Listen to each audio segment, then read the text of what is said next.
अल्हम्दुलिल्लाह। आज हम सूरह नाम की एक ऐसी आयत पर बात करेंगे जो तौहीद की बुनियाद है और शिर्क के बातिल अकायद को रद्द करती है।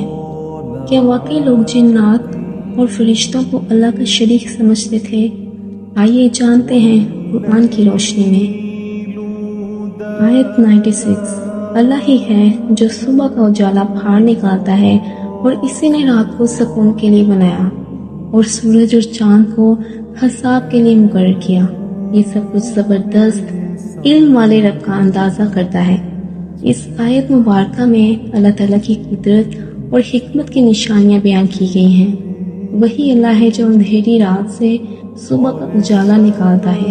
ये कुदरत इलाही की एक नहायत अहम निशानी है कि कब अंधेरी रात खत्म हो जाती है और रोशनी जाहिर हो जाती है।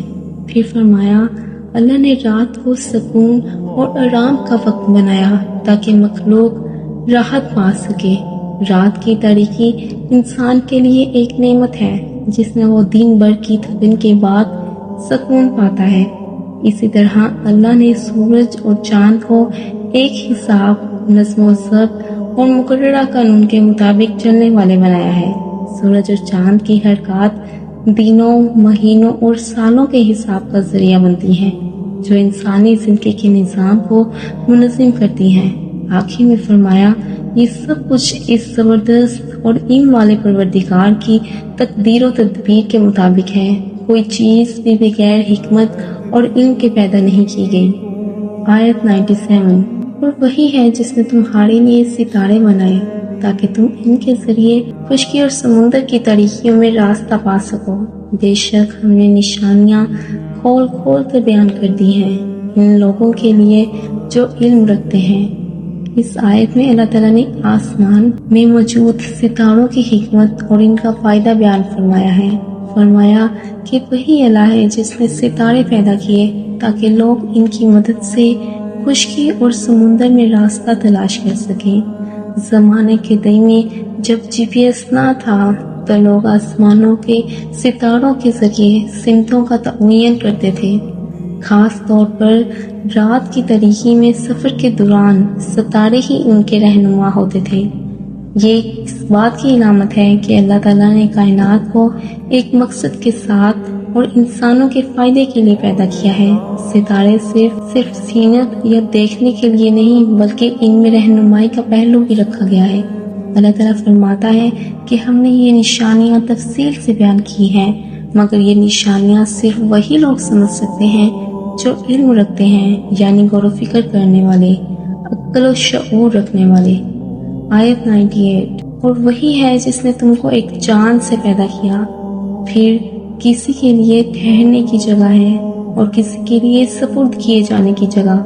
बेशक हमने निशानियां खोल खोल कर बयान कर दी हैं उन लोगों के लिए जो समझ रखते हैं। अल्लाह ताला इस आयत में इंसान की तख्लीकी असल की तरफ तवज्जो दिलाते हैं। फरमाया कि तुम सबको एक ही जान से पैदा किया, यानी हजरत आदम अलैहिस्सलाम से। पूरी इंसानियत की इब्तिदा एक ही वजूद से हुई जो अल्लाह की वहदानियत और तख्लीकी कुदरत का वाज़ेह सबूत है। फिर फरमाया, कुछ के लिए ठहरने की जगह है और कुछ के लिए इमारत रखने की जगह। अल्लाह ताला फरमाते हैं कि हमने ये निशानियां तफसील से वाज़ेह कर दी हैं उन लोगों के लिए जो समझ बूझ रखते हैं। ये आयत इंसान को इसकी असल, इसके मुकाम और इसकी जिंदगी के आरज़ी और दायमी मराहिल पर गौर व फिक्र की दावत देती है। आयत 99। और वही है जिसने आसमान से पानी बरसाया, फिर हमने इससे हर किस्म की निबातात उगाई, फिर हमने इससे सब्ज़ा निकाला जिससे हम तह प्रतह दाने निकालते हैं, और खजूर के शगुफों से गुच्छे पैदा करते हैं जो नीचे को झुके होते हैं, और अंगूरों के बाग और जैतून और अनार पैदा किए। कुछ एक दूसरे से मिलते जुलते हैं और कुछ मुख्तलिफ भी हैं। देखो तो सही इनके फल को जब वो निकालता है और जब वो पक जाता है।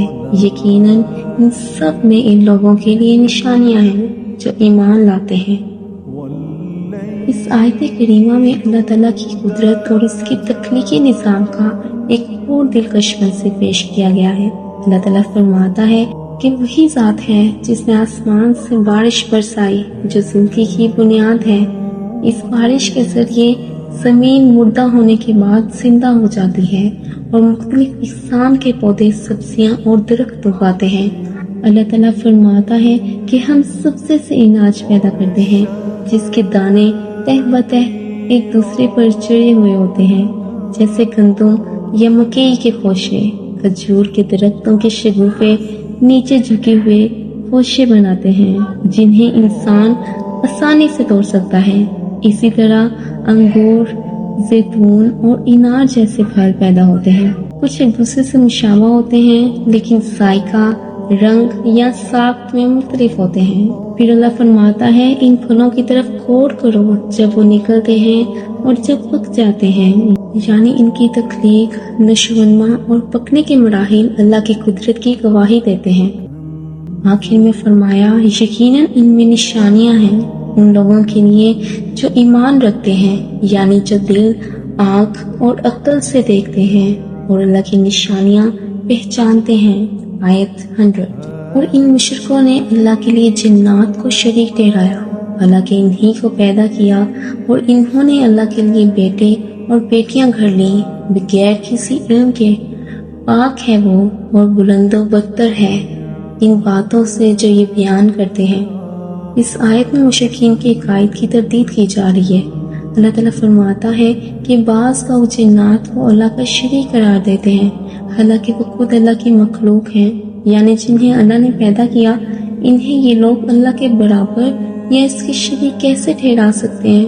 پھر فرمایا کہ انہوں نے جہالت سے اللہ کے لیے بیٹے اور بیٹیاں بھی گھڑ لیں، جیسا کہ مشرکین عرب فرشتوں کو اللہ کی بیٹیاں کہتے تھے، اور بعض یہودی اور عیسائی عزیز یا عیسیٰ علیہ السلام کو اللہ کا بیٹا کہتے تھے۔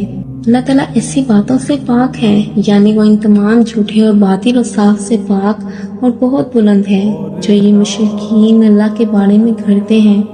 یہ آیت توحید خالص کی تعلیم دیتی ہے اور شرک کی تمام اقسام کو رد کرتی ہے، خواہ وہ جن، انسان، فرشتے یا انبیاء کو شریک ٹھہرانا ہو۔ اللہ ہر طرح کی شریک، اولاد اور کمزوری کے تصور سے آئیے ہم بھی خالص توحید کو اپنائیں اور شرک سے مکمل بچیں۔ اللہ تعالیٰ مجھے اور آپ سب کو اپنی حفاظت میں رکھے، آمین۔ اگر آپ کو یہ ویڈیو پسند آئی ہو تو شیئر کریں تاکہ اور لوگ بھی قرآن کی سچی روشنی سے فیض یاب ہو سکیں۔ جزاک اللہ۔